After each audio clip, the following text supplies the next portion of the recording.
So welcome to another episode of Women Petpreneurs podcast with your host, Mary Oquendo.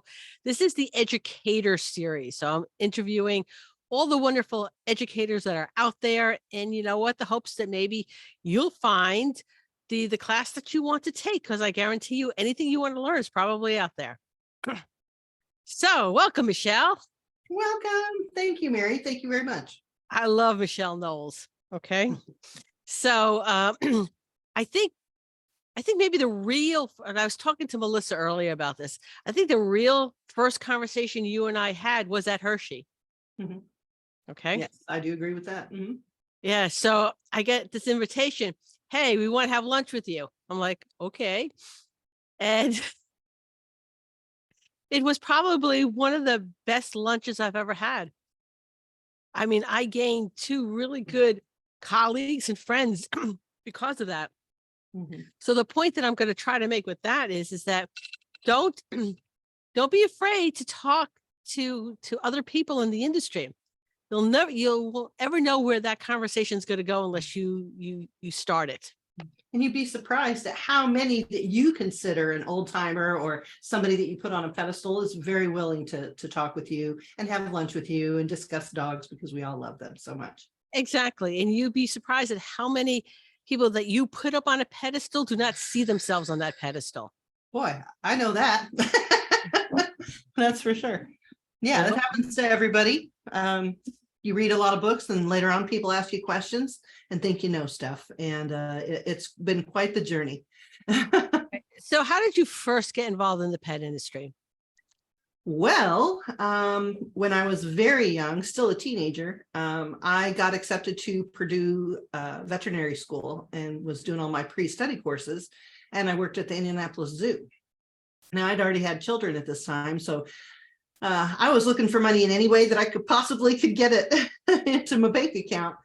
And somebody just so happened to mention they had a mobile van, and I was very interested in that. And I said, hey, can I do a ride along? And I did. And it was the most horrifying experience I probably have ever had with pets. This was back in the day when you didn't have those beautiful fleets of gorgeous, well-planned and well-thought and well-executed grooming vans that we have now. This was basically a van that was painted red. It was Love's Mobile Grooming in Indianapolis, Indiana. And the electrical sockets were falling out of the walls. There was at least an inch of skin and grime and grossness on every surface. It was so gross. I lasted 2 weeks. And then I went to my first salon experience, and I ended up quitting veterinary school after a research job that I had that was supposed to only last 6 to 8 weeks. I went in and brushed rat teeth because they were studying toothpaste. And I cared for these rats and loved them and named them and called them George. And then I went in on my last day, I guess, and all of their heads had been chopped off and boiled so they could then examine the teeth. And I thought, oh, I get it now. No, I don't want to be a vet. You have to go through a lot of research and a lot of seemingly meaningless things that happen to animals. And I don't think that I have the stomach for that, the spirit for it. I just don't. So I did the next best thing, and I started kidnapping dogs off the street and bathing them and combing them out and then finding homes for them. I was that lady for a while until I found that first salon job. And that's basically how I got into the actual business of grooming or working with animals. All right. And so you made the transition. I know you're still grooming, correct? Yes. And I know you're looking to do transition fully from grooming into teaching, right? Yeah. But Mhm. Why did you even start teaching in the first place? What was the motivation for that? That's kind of weird too. I don't do things purposefully like that. I don't decide, oh, you know what? I like to teach. I'm going to be a teacher. What happened was I always outlearn my peers, basically, because I am so OCD, and I read like crazy. I read like almost a cartoon character. Like I can read really fast, and I retain a lot of information. So basically I would read and then I would try to discuss that with peers, my colleagues, and they didn't know what the heck I was talking about. So I ended up making a mini course for them so that we could even talk about what I was talking about. And it just kind of blossomed from there. I teach because I feel like I have to, because people have to know this information. And others like me who are seeking more of that information. When I started, there was nothing. There were 93 titles in the Indianapolis Public Library, and most of them were those little get to know your breed little books. You'll know your Yorkie, know your Bulldog. And that was almost all of the majority of those books. So when I started finding real information and real ways to help pets, I said, oh my gosh, people need to know this. It changed my life, especially after the very first therapy I did that was so successful. It was so drastic. The before and afters are crazy. I'm sure you've seen them all over. It's the cocker with the really gross back. Everybody's seen them. They've been passed around for 2 decades now, and she is no longer with us, but it changed something, my perception of how I could groom. And since I already had a hopeful veterinary background that I had to abandon, working on skin for me was like the next best thing. So I dove into it and read all that I could on it, researched, practiced, went through so many different products to find that key. And once I found it, I'm like, people need to know about this, because you hear about it even today. Well, my dog comes in with all this rash and this, that, and the other. You can fix it. My dog is losing hair. You can fix it. You can fix it with the help of an excellent diagnostician, veterinarian. You can absolutely fix those skin conditions or make them so they don't look like they hurt that bad. So knowing that, I went out and I talked to everybody. And for the first decade, I'm going to say I was made fun of, yelled at, cursed at by veterinarians. And seeing as how I could see the difference, it didn't deter me. I don't care what people say. I saw the before and afters myself. I worked with those clients with my own hands. I absolutely knew that I was onto something. So I just started teaching. I started doing and teaching and showing until I found a veterinary facility who was willing to give me a chance on that scientific level. Okay. You make a really good point, is that sometimes when we teach out of the norms, for the norms at the time, because we all know norms change, All the the time. standards change, but sometimes there's a lot of blowback. There's blowback from, well, no, this is the way we do things. This is the way we've always done things. And it doesn't matter what you think. This is how we do things. Right. And sometimes getting past that hump. Yeah, absolutely. I remember the vet that owned the clinic at the time didn't even let me work on any of his cases for about a year. So I was just doing straight grooming, and all the while going, I can fix that. I can fix that. I can fix that. And finally he passed me a case. He's like, I've done all I can do on this, and she still doesn't have any hair. And I grew hair in about 6 weeks. And the look on his face was like the drama comedy of the theater. He was like, I can't believe I couldn't have healed that. And he was like, there is something to this. So he just giving me that chance led to the possibilities of getting all these cases, practicing, having the wherewithal to get these different products in and get these different treatments in and talk with the many doctors that worked at this surgical center was crazy. Like it boosted what I was already, the path that I was already on, because I got the just the privilege of being able to talk to these medically trained people who were doing this for a living and who I could bounce ideas off of. And it really honed the way that I groomed and the way that I provided therapy to the client. Okay. So I like to ask, tell me about your very first teaching experience at a trade show. So I believe it was at Pasadena. I believe that it was Pasadena at the time. First, I had written a large article, and I think it was like either 2005 or 2008, one of those years. It was the year that Artist is on the front cover of Groomer to Groomer. So that was my first article that I ever wrote for Barkley.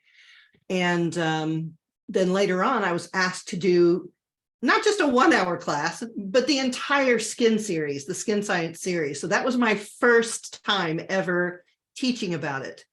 I do have a theater background from school. So I'm not afraid of talking in front of people, especially if I feel like I know what I'm talking about. And all I did was I kind of formed the outline and I stood in front of the people for 4 hours and I told them about what I know. And it just snowballed from there. They'd never heard this. I had equal reactions of, oh my gosh, I have had people come to me crying that they've been doing it wrong the whole time. And to those people, I say, no, you haven't. You just didn't know any better. Now that you know better, you're going to do better, you know? And then I've had people come up and say, oh, this is a bunch of, you know, bull crap and this and that and the other. And it's just marketing. You're not doing anything. This isn't important. And then they would see my before and afters and they'd come around and ask questions as well. But I mean, it was an uphill battle the entire time with this particular topic. It's not that hard to teach if you're very passionate about something. If you're passionate about it, even if you don't have any experience, if you're passionate, that passion will show through and people will get your message.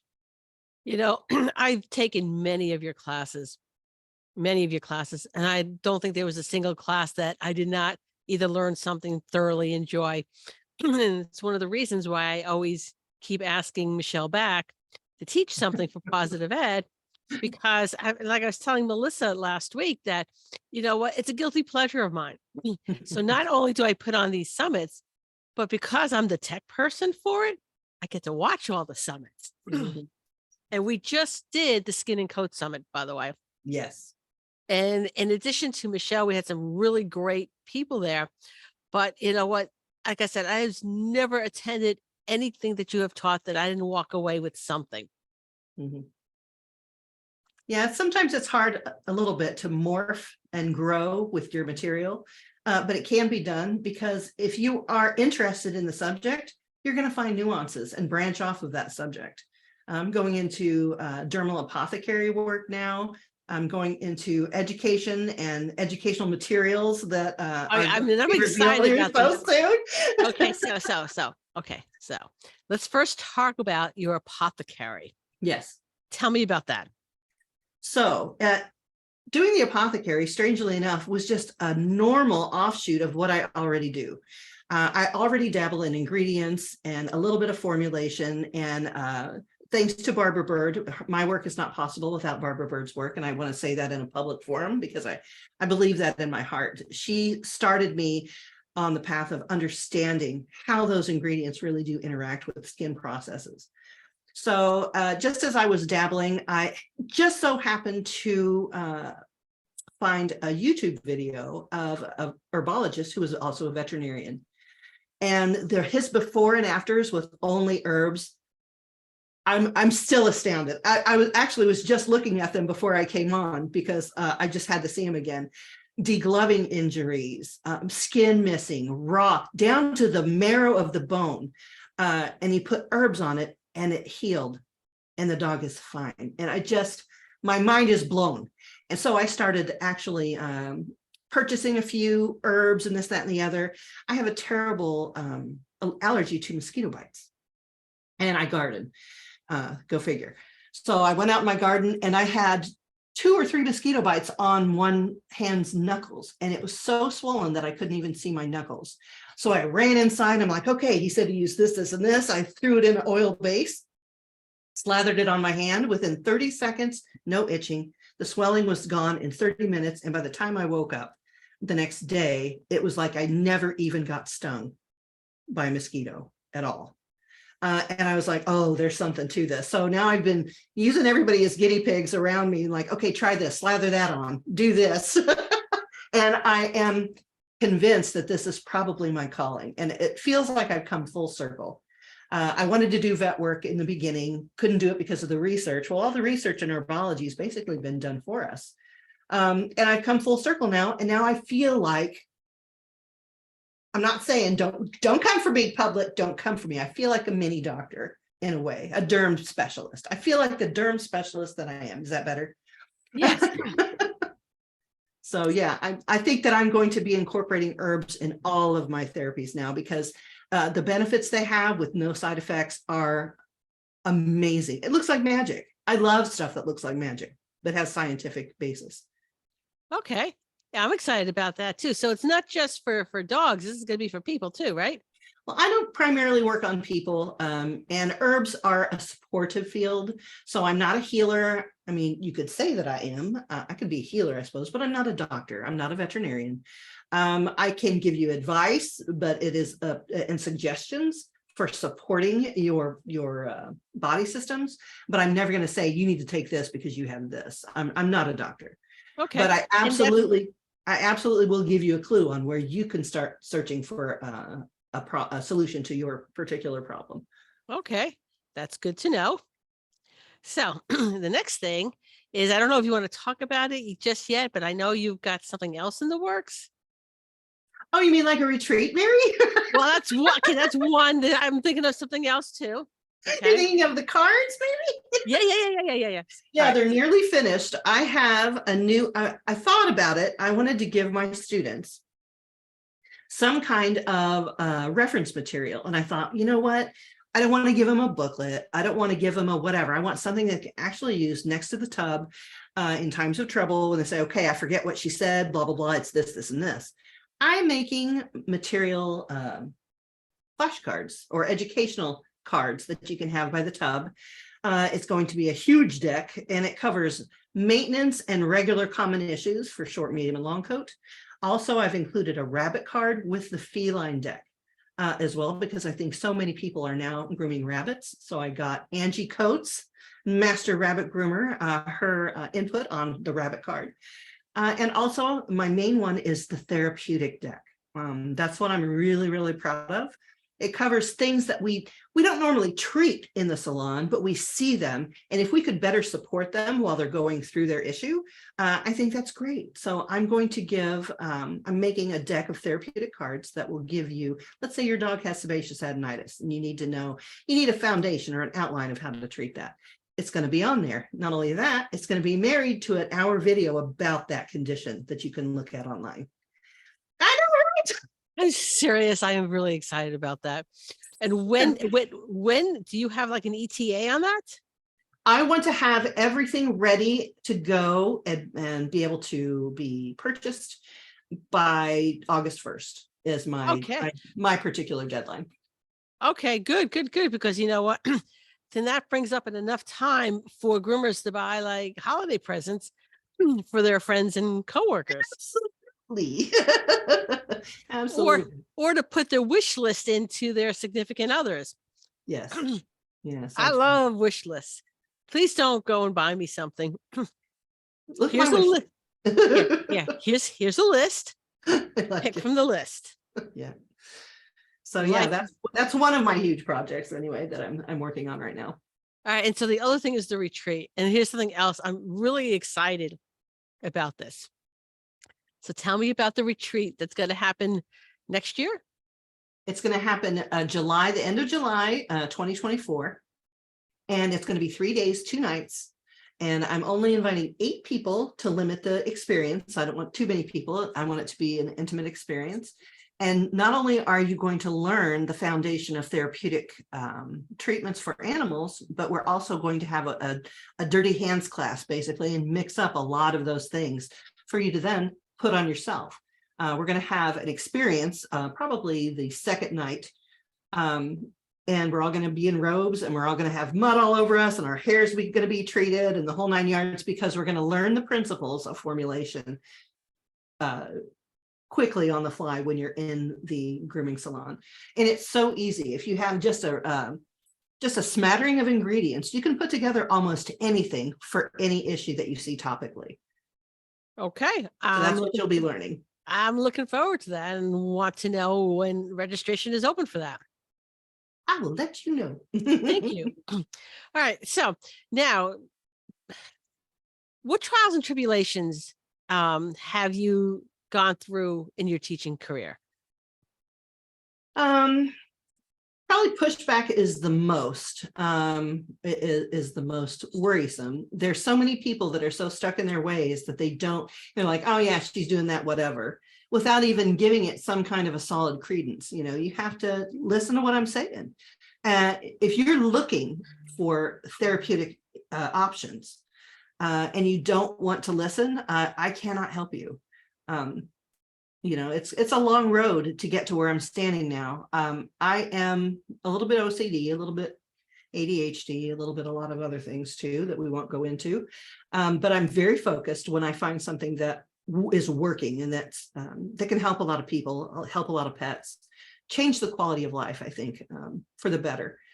When you find something like that and you're dug in, there are so many people who are so used to doing it the old way that it's really hard to get them to see the science or to see the underlying issue. Like, well, you've been doing it that way for 30 years. Has it changed Charlie's skin at all? It has not. You still have that dog coming in with the prescription shampoo every week that is the same and never changes. For those people, there is hope. You can absolutely help these dogs live a better life. And that's basically my aim. The second thing I think that has been a hard thing is finding venues to get that information out there. Right now, we are ruled, if you will, by certain factions in the country that are just big, huge shows. They're big, huge shows. There's a lot of moving parts, and bless them, they try their best. Each and every one of them try their very best to present a good show for the people that come in. But finding venues to say, especially if what you're saying is new and untried, then getting people to listen is the hardest. But once you start having students go through your courses and then have success themselves, then you start to build a name. You start to be asked back to certain places. So you just have to persevere, I think, is the most important thing. If you persevere because you're passionate, don't listen to anybody else unless they're trying to give you advice on how to be better. But don't listen to the naysayers that say you can't do something. What are they doing? They're spending their time saying that you can't do it. They should be spending their time finding things for themselves to do and leave you out of it. No, and I agree with you. Putting yourself out there for other people to, do I want to use the word judge you? Mm. Okay. Because I found that it's easier to tear someone down than to pull yourself up and do the work that is necessary. So anyone who puts themselves out there, kudos to you, because that in itself is can be really, really difficult. I mean, I remember my very first time I taught, not at a trade show because I wasn't even there yet, but I was teaching my pet first aid class, and I made one of my clients take the class. Made her. She had no choice, And you know what? We sweated. Beth and I sweated through that class, and we thought we were horrible. And turns out she thought we were great. But the point being is sometimes you just got to do it. Even if you make one of your clients take your class. Well, and you have to do it even if you do it badly the first time, or the second and third time. Yep. Just because it was a bust those times, you just need practice. Keep doing it. Keep doing it. If you've got a great message that you think other people need to know, then you have to keep spreading that message. And it's why I was grateful to Barkley for letting me teach business classes when they weren't really being offered at the time. And I was getting the 3 o'clock on a Sunday slot, which is not going to have a lot of people in it. And on one hand, I was really grateful for that, because it was I was scared. I was scared teaching a class that scary. It's very scary. All your peers are looking at you and judging what you say and seeing how you groom. Yeah. It's very intimate. So I was glad there was, not a lot of people in that class, because it also helped me with their questions that they asked, fine tune, make the programs better. So if you're in a class, ask questions. All right. I guarantee you somebody else has the same exact question that they're afraid to ask. And it makes the program better. Yeah, I agree. It's an exchange. It's a power exchange between the audience and an instructor. You have to share energy. You really do, to make it really work well. Yeah. So if I have to be a clown, I will. If I have to crack a joke, I will, just to snap them up. Sometimes it can get really serious when you're talking about therapeutics. So you have to snap them out of that. Oh my gosh, I have to write everything down. Tell a joke. Tell a little story, a funny story, calm them down a little bit, and then hit them with the news. Yeah. Try teaching a 5-hour pet first aid class. I don't wanna.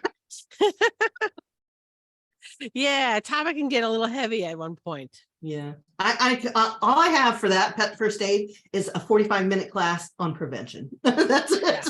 That's all I got. Yeah. So where do you see yourself going in the next couple of years? That's really interesting. I would like to grow the course, my foundational course, which is the Master Pet Esthetician and the Salon Esthetician. I would like to expand those, develop them a little bit more, and continue those on until they are solid foundation of the industry. I've also started the, and this has been a couple of years ago, the Groomer Council, Master Groomer Council of Best Practices. Right. And Tell us about, I like talk a little bit about that because I don't think a lot of people necessarily know what that is. yeah, how many times have we all heard that the industry doesn't have any standards? We don't have any standards. This industry doesn't have any standards. Well, guess what? We do now. We do now because 2 years ago, I invited everybody that is in the grooming industry to come and have a roundtable and develop these practices, best practices. And it's just like AHA for hospitals. They aren't forced to adhere to these standards, but it is a suggestion made by veterinarians and veterinarian hospitals of what the standard of care should be. So I took this idea from veterinary hospitals and applied it to the grooming industry, invited as many groomers as I could, anybody that wanted to participate. And we've had all walks of life, all different steps on in the industry, skill levels across the board. And we all came together and we talked about what is published in our first edition. So we do indeed have standards in the grooming industry. That happened about 2 years ago. We published our first edition last year, and we are ready for a second edition, but I have to learn how to make a cover. Okay, That's what's holding me back for the second edition. I have to learn how to make a cover because I want to put it on Amazon and have anybody be able to get a copy if they want. Right now, you can get a free copy by going to the website, which is allthingspaw.com, and there is a page that says Master Groomer Council. And you can just push on the button, it takes you there. And then there's 3 downloads at the bottom. One is how we operate, how we form our decisions. One is an application, should you wish to be a member, and then the actual first edition. So you can download those all, they're all free. There's no hierarchical structure. It is definitely a roundtable. The only reason that I have a label is because I'm mediator. We follow the Oxford debate rules.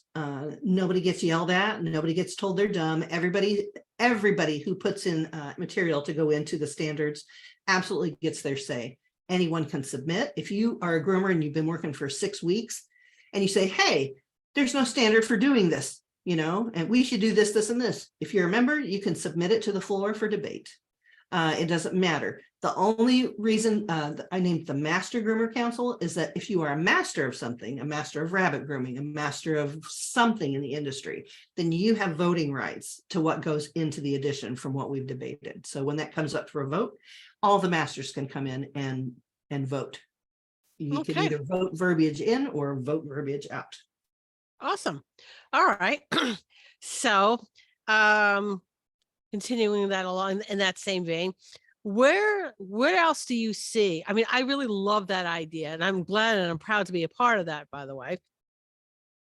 So, where else do you see yourself going in a couple of years? Where would you really and truly like to be saying, I don't know, let's do 6 years. Everyone does 5. I'm going to say 6. I'm going to give you an extra year.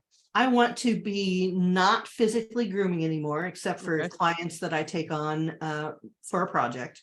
Let's say the therapeutic dog comes in that really needs that kind of care. I will take that client on. I do have a home salon that I have in my house, and I also will always be affiliated with Spa La Paw. My gals there are amazing, and I can just breeze in there and just do whatever I have to do. I film them all the time and film their dogs and ask them questions and make them try all kinds of goo. They love it.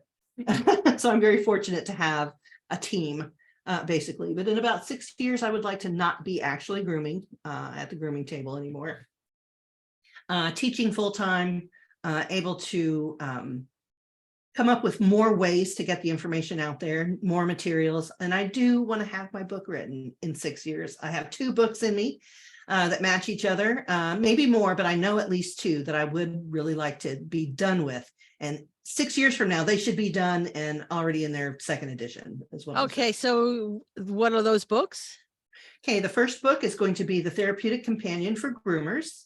And that is basically going to, it's like a textbook for the course. I'm going to make it like that, but it's going to be so much sweeter with pictures and all kinds of things. So that's the basic book. And then the second book is going to kind of mirror the card materials, the educational materials, in that it's going to be an A to Z therapy for groomers.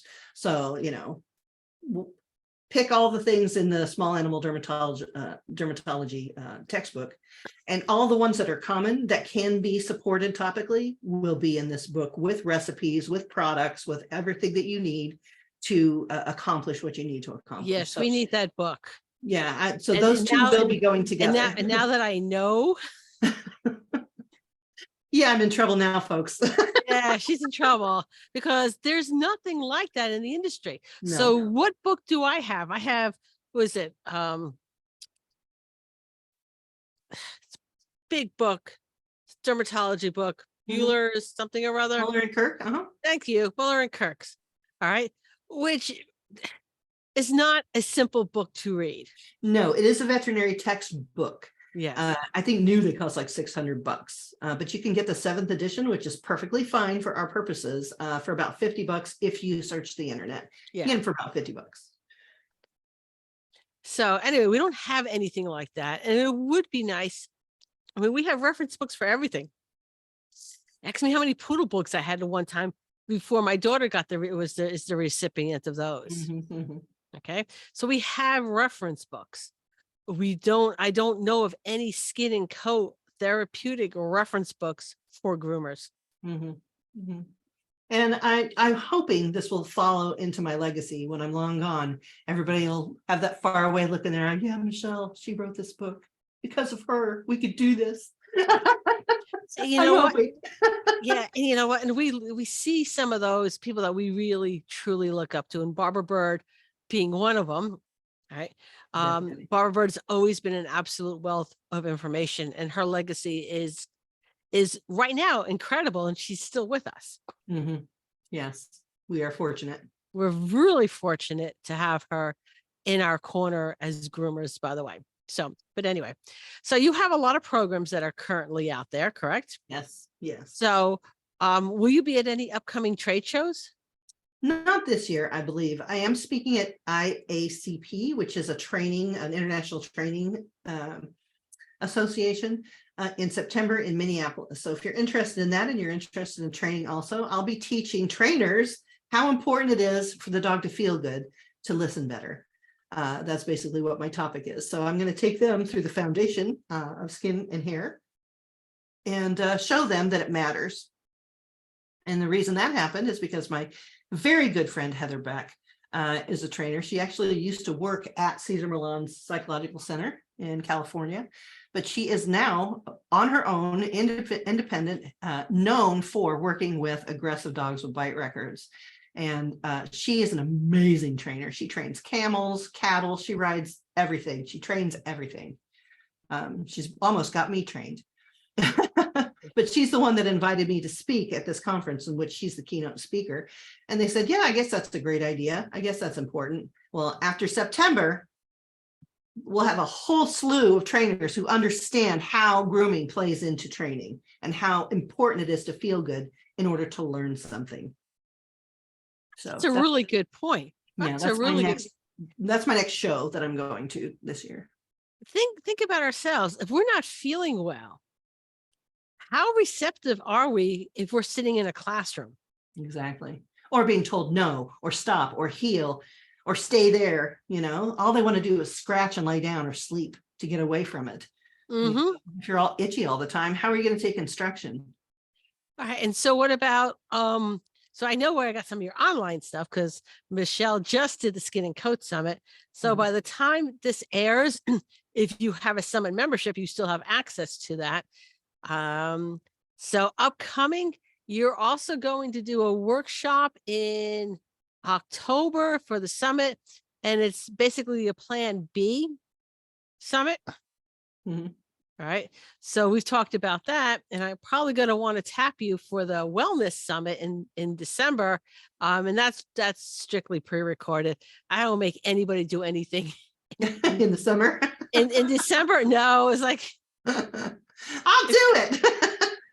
no, it's strictly pre-recorded. I was like, you know what? Now, if you got 5 minutes, please take a nap. You know? Yeah, it's been pretty. Um. So, and where else have you got your online stuff? I've got my online stuff. Of course, if you are interested in a diploma course, you can go to Whole Pet Academy, and that's wholepetnh.com is the, and that's where the foundation of skin and hair live. The master pet esthetician and the salon esthetician courses all live on that site. However, I have expanded that particular, those two particular courses. They will be on my website, and they will also be on Positive Ed in some form.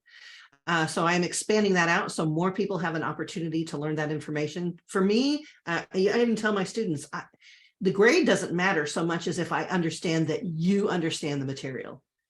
I think that's more important to me than anything else. So in whatever form that you can tolerate it, I'm going to give you that opportunity to learn that material. Okay. And I also want to make mention that you're inspiring the next generation of speakers who are speaking on skin and coats. Mhm. You know, Ashley Hanvey's got like 2 programs out now on Ashley's skin. on fire. Seriously, she really She's is. so well learned, and she absorbs and retains the information like crazy. She was one of my best students that I've ever taught. She is just like a sponge. Yeah. So, and I think one of the things as being an educator in the field is the fact that we do inspire others to follow in our footsteps. Because, at some point, both you and I are going to say, you know what? We're We're done. done. We're done. All right. It's been a Yeah. pleasure. I love each and every one of you, I'm but I've got a tired. garden out there that needs my attention. That's right. That's All right. right. Eventually. I've still got a good bit of years ahead of me, and Yeah, I've still got a couple of and good years stuff. ahead of me too. But But eventually I'm gonna want to rest. yeah. Having that, I guess, would be our plan C, right? So plan B has been speaking. Now plan C is, well, that's actually retiring. Okay. Mhm. But anyway, the point that I'm trying to make is like, I'm not going to be teaching for the next 200 years. Right. Okay. We need to inspire the next generation of speakers to come in. Come on, Speedy, to come in and, stand on our shoulders the way we have stood on the shoulders of others. Absolutely. I think I'll probably develop, and see, this is just coming into my head, but I can make it reality. At that point, I think that I will probably form some sort of consultation program. And at that time, it's probably going to be free to anybody who wants to teach skin and coat or wants to teach a program and doesn't know how. I am more than willing to help you develop a PowerPoint, develop an outline, help get your point across. That's what I'm into. I love groomers, and I always have since the very beginning. People that know me well know that I can't watch a creative contest without crying. I mean, sobs. I will cry from my heart because I don't just see what's in front of me. I see the entire journey. And it's hard for me not to cry about it right now. Just talking about it, I see the entire journey because I went through that myself. And it was hard. And I had 2 children to raise, and I had, a husband to deal with. And I know that that's your journey also in some form. And it's hard to get, all the ribbons and the accolades and get up there and do the thing. So I understand it. And I love groomers so much. And I love the industry. I remember when I was so new that every time the New England Serum catalog came to my house, I would pour through it and look at every page and every tool. And I'd have to touch every single one of them when I went to the shows. Like, it was crazy. Oh, another fun tidbit. I was teaching at shows for 10 years, Mary, and had never been to another class because I was so busy. Well, okay. For You know 10 what? years. No, I get it, because that is the whole basis of why I started positive educational training, because I'm going to trade shows. I'm going And you can't learn anything because you're so busy. and they're teaching. And then, you know what? I was getting really annoyed because the classes I wanted to take were being taught at the same time I was teaching. Yes. That's number one. And number two, if it wasn't, I was tired. Mhm, I would maybe see at best, maybe I got a class in at mhm, every trade show, and I am there the entire time. Okay. exactly. So that's why I started Positive Ed. I realized most of my education was elsewhere. I was taking so much online education from other industries. Right. Yeah. So I feel it's a blessing now that that I've taken time off from the trade shows. Really, I haven't really pursued them hard. It's not that I don't want to speak at them. I just haven't pursued them because I've got a lot of projects on my list here, and I just am trying to slog through them as best as I can. So if if you invite me and feed me, absolutely, I will come to you and teach you about skin. I don't have a problem with that. You just let me know, we'll work it out. Yeah, yeah. But Let's right talk now, about. I'm not trying to actively seek out a trade show. So Okay. that's Yeah. just my issue now Food, this year. food, food is really important. Okay. It It's really is. honestly, it's truly the way to my heart as well. You feed me and let me talk about skin, I'm in. So keep that in mind. Right.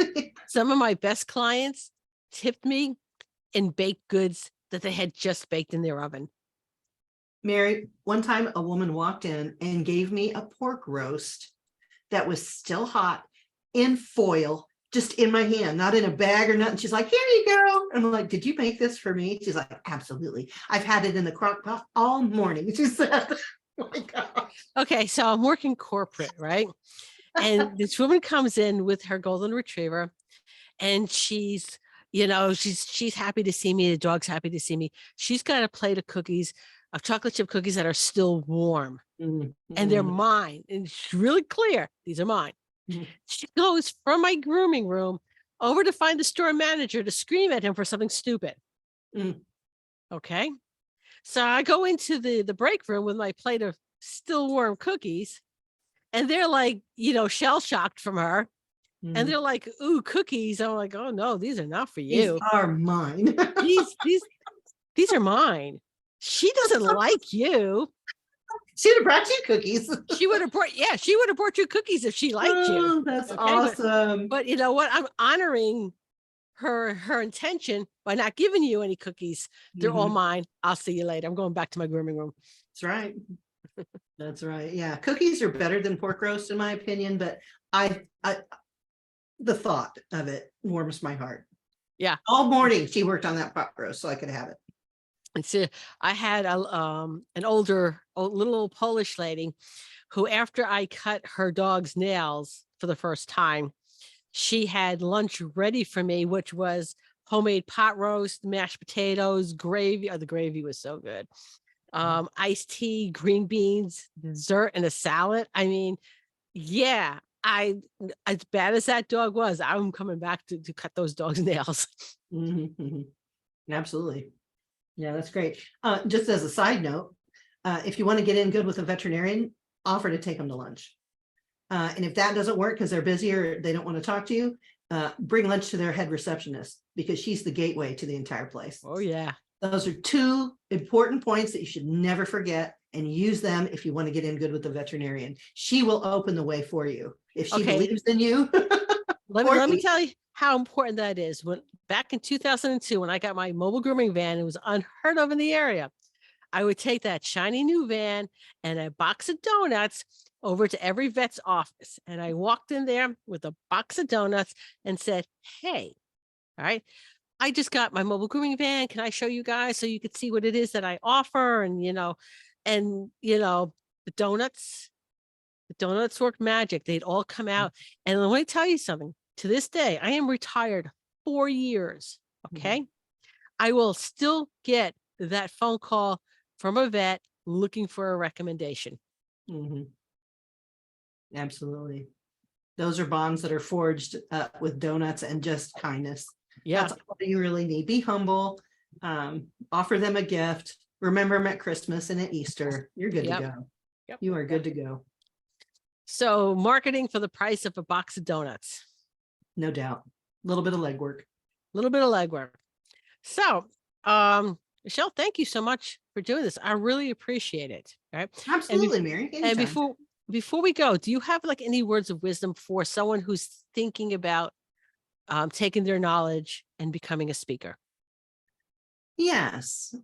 Do not be afraid to put yourself out there. There are other people doing what you want to do and doing it badly and being successful And getting paid for it. But go and ahead. getting paid for it. So absolutely develop your product, develop your course, develop the way you speak.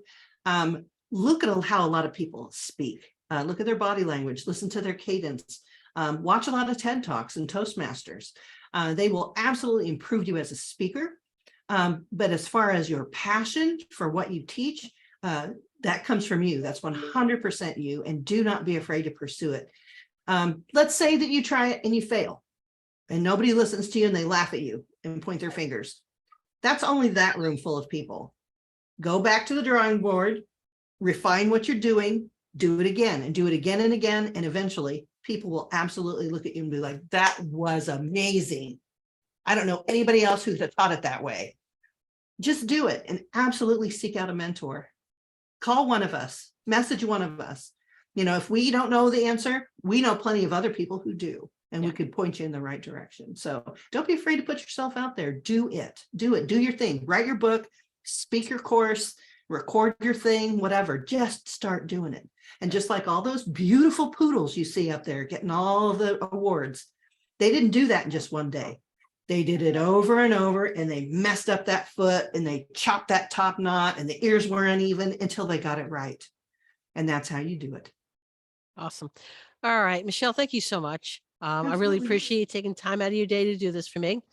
And I look forward to you eventually being back at a trade show. And if not, then the retreat. Yeah, it's going to be amazing. It's going to be one that I myself would want to go to. If someone put this on, I would be there. Awesome. So again, thank you so much. Thank you, Mary.